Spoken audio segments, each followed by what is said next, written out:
Hello. It is the Beretta BOBCAT 32 caliber pistol. Now you may have noticed that this is rather small. It is. It's a pocket pistol. And it's only 32, which is a pretty small round. I got one right here. See, it's kind of diminutive. There's some weird stuff about this pistol. One of which is that the mag release is right there. See? And I had a friend who was handling this who was not used to it, and he was trying to find the mag release, and he did this. And he was surprised because he was like, I broke your pistol. I'm sorry. That is actually a feature of this gun. And it's kind of cool and pretty unique. And it is because there are those of us who have diminished hand strength or small hands, and we have trouble racking a slide, right? And even on a gun as little as this, these are some very aggressive cuts to hold onto that slide while you're racking it. But some people have problems with that.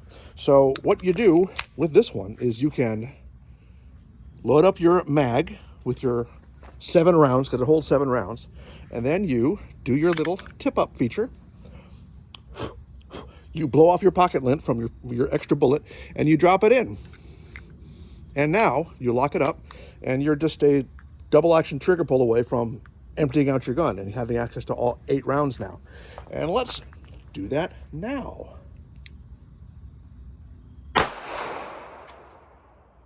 Oh, that was directly in the bullseye.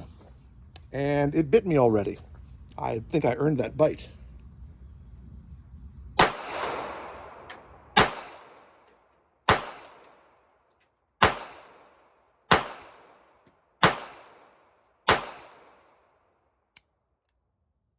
I say 7 or 8? Well, whatever that was. Oh, that's right, because I didn't count the bullseye, because the bullseye always floats above and beyond everything else. Okay, it nipped me a little bit with the slide. That slide is right there, and it is pretty sharp. Another cool thing about this one, that's interesting. Well, we'll see in just a moment. Another cool thing about this one is that they make a few different versions of it, such as what they call the inox version. Just, cool looking stainless steel. This is aluminum down here.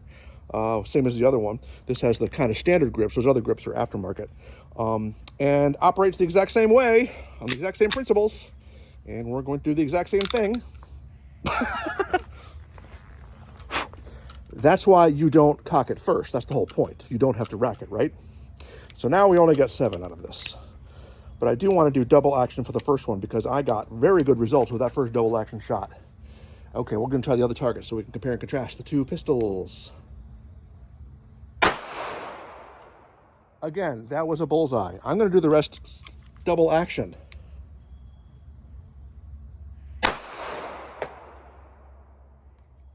So interesting.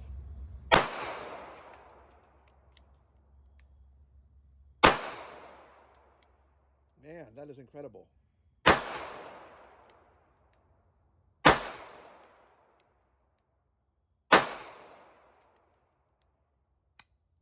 Guess that was 7.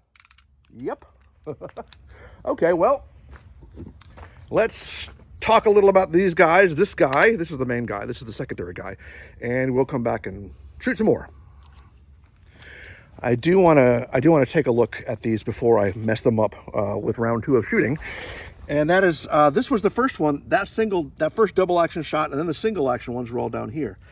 And the first double action shot from the inox one, they're in the center. And so I did all of these double action, much more accurate. And that maybe that's just me, but that's an interesting phenomenon. Okay, let's talk about it. It is the Beretta Tomcat 3032. I keep saying that because it says it right there. That's the number. It is a 32 caliber, made in USA, Italian pistol. If it's made in USA, is it Italian? Yes, it is. It's Beretta. It's an Italian pistol. This, of course, is the inox version. I'll go through the litany of what I like about it. It's a Beretta pistol. It's single double action. It's got that hammer that I like. It's got a safety that's right there you can get to really easily with the ball of your thumb. It is kind of weird with the mag release right there, and it's got the tip-up feature, which I talked about. Excuse me. That tip-up feature, I think, is a pretty solid concept, and I'm kind of surprised it's not more common. The only other gun company that I know of that makes something with a tip-up barrel is Girsan, a Turkish company. I'm sure I'm saying it wrong. And a few years ago, they came out with, in a big splash, they put out a Beretta clone with the tip-up barrel. I think it's 380. And the implication was, look at this great idea we came up with.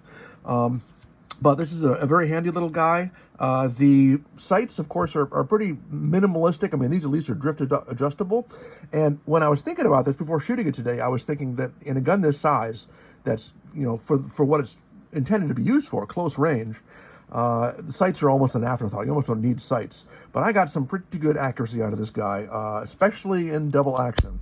I don't know why that is.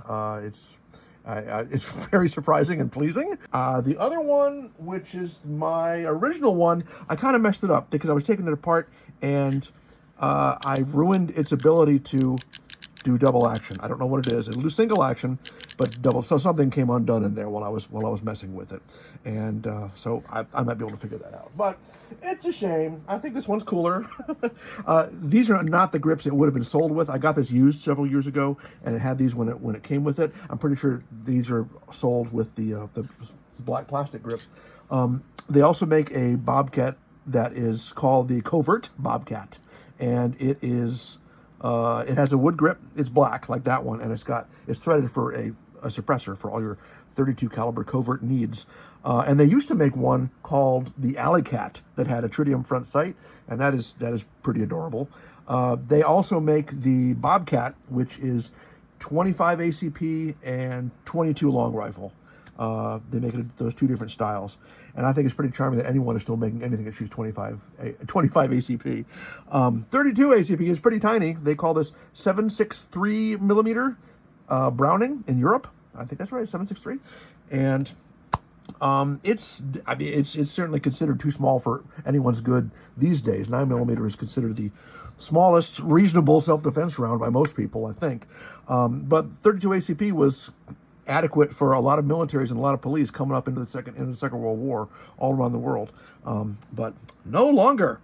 But we shot some American Eagles by Federal first. I shot all those up, and we're going to go shoot some nice Fiocchis, Rain Dynamics now. Let's go do that, shall we? Okay, we're back, and I recognize that this might not be my best angle, but I'm not sure I have a good angle. We got two, and when you got two guns and they match, what do you want to do? You want to shoot them both simultaneously, right? You're just itching for that. So, the idea is, ultimately, it would be best if I could shoot them while flying sideways and screaming in slow motion. And so I'm not physically capable of most of those things, so maybe I'll use some CGI after this to make it look like I'm flying sideways and shooting. But for now, I have just added another one, so I have 8 in each, and I am going to try to shoot them simultaneously, and this is dumb. This is not what any reasonable person would do, unless you just want to put lots of lead in the air and scare somebody. So let's see if I can scare the targets. Ready? I'm not going to get slide bit.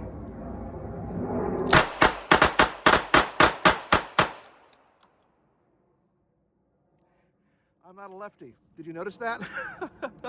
Well, that was fun. Let's go see how we did.